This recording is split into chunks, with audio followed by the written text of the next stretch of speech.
और निष्काम भाव का अर्थ क्या है? एक प्रार्थना तो हमने कर ली, इदन मम, मेरे लिए। माताएं मंदिर में जाकर के हाथ जोड़ करके जब भगवान से प्रार्थना करती हो, माताओं ईमानदारी से बताना, पड़ोसी के लिए करती हो या अपने लिए करती हो? ईमानदारी से बताना, किसके लिए? अपने लिए करते हैं। क्यों जी? कोई व्यक्ति तीर्थ पर जाकर के आंख बंद करके कामनाओं की पूर्ति की प्रार्थना करता है तो ये तो कहता नहीं होगा मेरे पड़ोसी की कामना पूरी हो जाए और मेरी अधूरी रह जाए, ये तो नहीं बोलता ना। किसके लिए करता है? अपने लिए। है जी? बच्चों की पढ़ाई के बारे में मांग रहे हो तो अपने लिए, उनके शादी विवाह की प्रार्थना कर रहे हो तो अपने लिए, उनके काम धंधे चल जाए तो प्रार्थना कर रहे हो अपने लिए, उनके विवाह हो जाए ये अपने लिए, उनके बाल बच्चे हो जाए ये अपने लिए, पशुओं में राजी खुशी रहे ये अपने लिए, घर परिवार में सब स्वस्थ रहे ये अपने लिए। सारी प्रार्थना है, ध्यान रखना। चाहे नमाज पढ़ने वाले हो, चाहे चर्च में प्रार्थना करने वाले हो, चाहे मंदिर में प्रार्थना करने वाले हो, सारी की सारी प्रार्थनाएं कर हो जो होती हैं वो सकाम भाव की होती हैं। पर एकमात्र पूरी दुनिया के अंदर ये एकमात्र हवन की पूजा पद्धति है जो केवल अपने लिए नहीं होती। इस पर यजमान सामग्री दे रहा है तो भी, घृत दे रहा है तो भी, समिधाएं लगा रहा है तो भी, व्यवस्थाएं कर रहा है तो भी, ब्राह्मण बैठ करके मंत्र बोल रहा है तो भी, यजमान बैठ करके मंत्र सुन रहा है तो भी, बीचे वाले पीछे वाले स्वाहा बोल रहे हैं तो भी, वहां पर एक ही प्रार्थना बार बार की जा रही है, इदन न ममा, परमात्मा मेरे लिए नहीं अपितु कल्याण करना तो सबका करना, स्वस्थ रहे तो सब रहे, धन बढ़े तो सबका बढ़े, प्रजा बढ़े तो सबकी बढ़े, सुख समृद्धि बढ़े तो सबकी बढ़े। एकमात्र केवल यज्ञ, एकमात्र जिसमें सबके लिए प्रार्थना की जा रही है। अच्छा, इससे ज्यादा और विशेषता क्या है? अगर कोई तुम्हारा पड़ोसी झगड़ा करके बैठा हो, तुम कीर्तन करवा रहे हो, तुमने भंडारा करवाया, अच्छा जिससे तुम्हारी लड़ाई बजी हुई है वो तुम्हारे भंडारे का प्रसाद खाने आएगा क्या? जोर से बोलो, हाँ या ना? जोर से बोलो। अब तो सिकंजी भी पी ली तुमने, क्यों मरे मराए से बैठे हुए हो? आएगा क्या तुम्हारे भंडारे को खाने के लिए? नहीं आएगा ना, बिल्कुल नहीं आएगा वो। अच्छा तुम भी नहीं बुलाओगे ना, तुम बुलाओगे ना वो आएगा, पर तुम हवन करो। अब चाहे कोई तुम्हें यहां से 1 किलोमीटर दूर बैठ करके गाली दे रहा होगा ना, गाली भी दे रहा होगा, तो भी तुम्हारे हवन में डाली गई आहुति वायु के माध्यम से उसकी सांसों तक अपने आप, जोर से बोलो, पहुंच रही है। तुम कितना ही रोकने की कोशिश करो पर यज्ञ का प्रसाद फिर भी उस तक पहुंचेगा, और वो कितना ही मना करने की कोशिश करे लेकिन फिर भी उसको वो प्रसाद लेना पड़ेगा। बताओ इससे बड़ा भंडारा और कोई दूसरा हो सकता है क्या? जोर से बोलो, नहीं हो सकता। पर हमने ये जो काम था, जो वास्तविक पूजा पद्धति थी, वो तो छोड़ दी, वो तो हमने छोड़ दी, क्षमा कीजिएगा। कई बार कहा जाता है करवा दो जल्दी जल्दी, कुछ नहीं होता।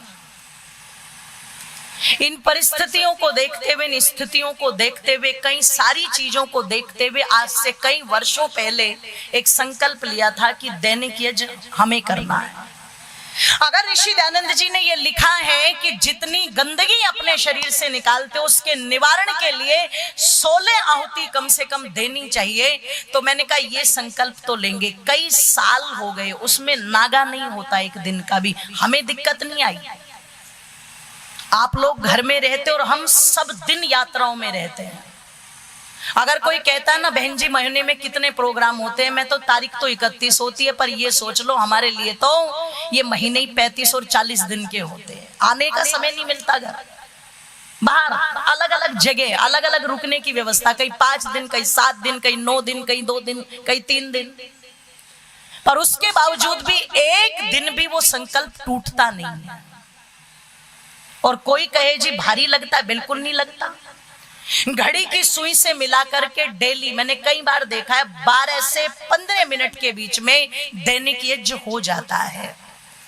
और सच बताऊं, जैसे कह रहे थे ना, आप चाहोगे कि मुझे करंट रिजल्ट मिल जाए, करंट वाली स्थिति तो नहीं, पर जब लगातार आप उसको करना शुरू कर दोगे, आपको सब काम फीके लगेंगे, पर आपको अपना हवन और संध्या महत्वपूर्ण लगेंगे कि बाकी सब काम बाद में और ये काम सबसे पहले।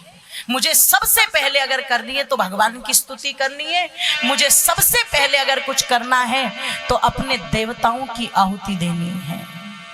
और जब करना शुरू करोगे तो जीवन का जो आनंद बढ़ेगा उसकी व्याख्याएं माताओं शब्दों में नहीं हो सकती।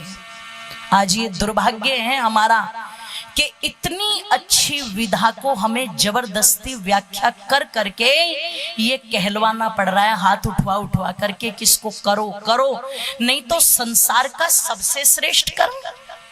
क्या कह रहे हैं शास्त्र? यज्ञो वही श्रेष्ठतमम कर्म। और जब ये संसार का सबसे उत्तम कर्म है तो बताओ उत्तम कर्मों को करना चाहिए कि नहीं करना चाहिए? क्यों जी? करना चाहिए ना। वो किसी के कहने से नहीं, वो अपना कर्तव्य समझ करके करना चाहिए। पर मानसिकता क्या बनी हुई है? क्या हो जाएगा घी फूकने से, क्या हो जाएगा सामग्री जलाने से, ये आग में थोड़ी देर सुहा सुहा करने से ये इतनी बड़ी प्रकृति जो है ये सुधर जाएगी क्या? अरे भैया, ये सुधरी हुई थी। जब तक यज्ञ होते थे तब तक प्रकृति सुधरी हुई थी। इसीलिए तो रामायण में कहा गया कि दैहिक दैविक भौतिक तापा, राम राज्य नहीं काहुई व्यापा। राम बोलो राम, बोलो राम, बोलो राम, राम राम बोलो राम, बोलो राम, बोलो राम। सब नर करेगी परस्पर प्रीति, चलेगी सुपथ सुधर्म श्रुति नीति। राम बोलो राम, बोलो राम, बोलो राम, राम राम बोलो राम, बोलो राम, बोलो राम, ओ बोलो राम, बोलो राम, ओ बोलो राम, बोलो राम। क्या कह रहे रामचरितमानस में तुलसी जी? दैहिक दैविक भौतिक तापा, राम राज्य नहीं काहुई व्यापा। भगवान श्री राम का राज्य ऐसा था जिसमें यज्ञों की परंपरा थी और वेदों के अनुकूल वातावरण था। तो क्या कहा माताओं? 3 प्रकार के दुख होते हैं, दैहिक, दैविक और आदि भौतिक। 3 प्रकार के शरीर से प्राप्त होने वाले दुख है जी, प्रकृति से प्राप्त होने वाले दुख और कर्मों के अनुसार प्राप्त होने वाले दुख। चलो, कर्मों के अनुसार तो जो प्राप्त हो रहे हैं वो तो होंगे ही, पर ये जो शरीर के माध्यम से प्राप्त हो रहे हैं और प्रकृति के माध्यम से प्राप्त हो रहे हैं, इनका संतुलन किस प्रकार का था? बोले इस प्रकार का संतुलन था कि राम के राज्य में किसी की भी अकाल मृत्यु, जोर से बोलो,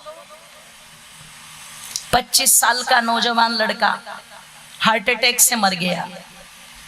30 साल का नौजवान जिम में गया हुआ था और जिम में जाकर के पता लगा कि वहां पर वर्कआउट कर रहा है और वर्कआउट करते करते मर गया। ये जो 25 साल के, 30 साल के, 40 साल के, इनको हार्ट अटैक आ रहा है, किसी को बीपी, किसी को शुगर, ये जो इतनी बीमारियां बढ़ रही है, आपको क्या लगता है ये किसने बढ़ा दी बीमारियां? चलो, चाइना से कोरोना आ गया, पर बाकी जो बीमारियां वो तो चाइना ने नहीं बढ़ाई ना। उन बीमारियों का कारण कौन है? उन बीमारियों का कारण हम ही तो है, हम ही तो है। लालच के चक्कर में, अधिक पैदावार के चक्कर में। पिछली बार मैं आई तो मैंने एक से पूछा, एक सज्जन से, मैंने कहा आपके एरिया में तो बाजरा होता है ना, कैसी क्वालिटी का होता है? बोले जी वो पहले होता था अच्छी क्वालिटी का, आज तो सारे ऐसे ही हैं, सेम ही है। तो बता रहे थे कि पहले जो बाजरा बोया जाता था उसमें ये केमिकल वाली खाद नहीं डालते थे। आजकल तो हर चीज में केमिकल डाल रहे हैं। ये जो अधिक पैदावार लेने के चक्कर में ये जो केमिकल तुम अपने खेतों के अंदर डाल रहे हो, तुम्हें क्या लग रहा है ये खेत की उर्वरा शक्ति को बढ़ा रहा है? ये उस खेत की उर्वरा शक्ति को दिन प्रतिदिन ध्यान रखना घटा रहा है। आज हो सकता है ये वाली पीढ़ी सादा पैदावार को लेकर के कुछ लाभ कमा जाए, पर आगे वाली पीढ़ी के लिए इस खेती को तुम बंजर करके जाओगे, इस बात का ध्यान रखना। मैं निवेदन आप लोगों के मध्य में कर दूं कि पता लगा आज जो ये बाढ़ आ रही है, कई बादल फट रहे हैं, आचार्य जी भी बता रहे थे, ये जो जगह जगह प्राकृतिक आपदाओं का प्रकोप बढ़ रहा है, रामायण कहती है कि भगवान राम के काल में ये प्राकृतिक आपदाएं नहीं आती थी। ये जो राम राज्य की कल्पना की जाती है ना, ये क्यों की जाती है? ना प्रकृति से कोई दुख था, ना शरीर से कोई दुख था। क्यों? खान पान शुद्ध, आचरण शुद्ध, विचार शुद्ध, व्यवहार शुद्ध, और सबसे बड़ी बात पूरे के पूरे प्रकृति के वातावरण को शुद्ध बनाने के लिए प्रत्येक घर में प्रतिदिन क्या होता था? हवन होता था, यज्ञ। आज तो हमें जबरदस्ती कहना पड़ रहा है कि करो करो करो करो, पता नहीं कितनी मुहिम चलानी पड़ती है। तो ये जो आपकी संस्कृति है, यज्ञ की संस्कृति, ये इतनी बड़ी थी कि राम के राज्य में इसका बोलबाला था, इसलिए कहा कि वहां दुख नहीं थे जो प्रकृति से प्राप्त होते हैं, जो शरीर से प्राप्त दुख होते हैं वो दुख नहीं थे। और अगर वो दुख नहीं थे मेरी माताओं बंधुओं, तो जाहिर सी बात है सब सुखी थे। क्यों? सब नर करे ही परस्पर प्रीति। जो व्यक्ति यज्ञ से जुड़ेगा वो किसी से द्वेष नहीं कर सकता। जो व्यक्ति भगवान की परंपरा से जुड़ेगा वो कभी किसी से नफरत नहीं कर सकता। जिसके जीवन में आध्यात्म बहता है, अरे वो तो इतना दयालु बन जाता है, इतना दयालु बन जाता है कि एक सन्यासी जिसने देखा कि एक कान खजूरा पानी में डूबा हुआ है, सन्यासी गए उसके पास, उस कान खजूरे को हाथ में लिया, पानी से निकालने लगे। अब वो बेचारा अपने प्राणों की रक्षा के लिए उनके हाथ पर डंक मारे और फिर पानी में घुस जाए। अब वो डंक मारे तो एकदम तुरंत हाथ में चीज उठे तो वो उसको छोड़ दे। अब वो फिर पानी में जाए, फिर निकाले, फिर डंक मारे। कई बार ऐसी प्रक्रिया हो गई। एक व्यक्ति ने कहा, महात्मा जी इस पर क्यों दया कर रहे हो, तो जहरीला है, ये तो जहरीला है, इस पर क्यों दया कर रहे हो? आप छोड़ो इसको, आगे बढ़ो, क्यों निकाल रहे हो जब ये चाहता ही नहीं निकलना? तो देखो वो सन्यासी क्या कहता है, डंक मारना इसका स्वभाव है और बचाना, जोर से बोलो, मेरा स्वभाव है। मेरे स्वभाव में दया है तो जो मेरे स्वभाव में वही तो निकल करके आएगा, और जो इसके स्वभाव में है, जोर से बोलो, वही तो निकल करके आएगा। जो व्यक्ति सुबह शाम बैठ करके संध्या कर रहा है, वो तो संध्या में भगवान से क्या प्रार्थना कर रहा है? वो जम्बे दद्महा, परमात्मा मैं किसी से द्वेष ना करूं और कोई मुझसे द्वेष, बोलो, ना करे। मैं किसी से नफरत ना करूं और कोई मुझसे नफरत ना करे। अरे हे ईश्वर, जैसे तुम सब पर दया करते हो वैसे मैं भी सब पर दया करने वाला बनूं। वो तो पता लगा सब पर दया करने वाला बनता है, वो तो सब पर करुणा करने वाला बनता है, वो तो सब में एक ही भाव देखता है, मुझ में ओम, तुझ में ओम, सब में ओम समाया है, और सबसे कर लो प्यार, जगत में कोई नहीं पराया। यज्ञ करने वाले का, संध्या करने वाले का तो ये भाव बन जाता है।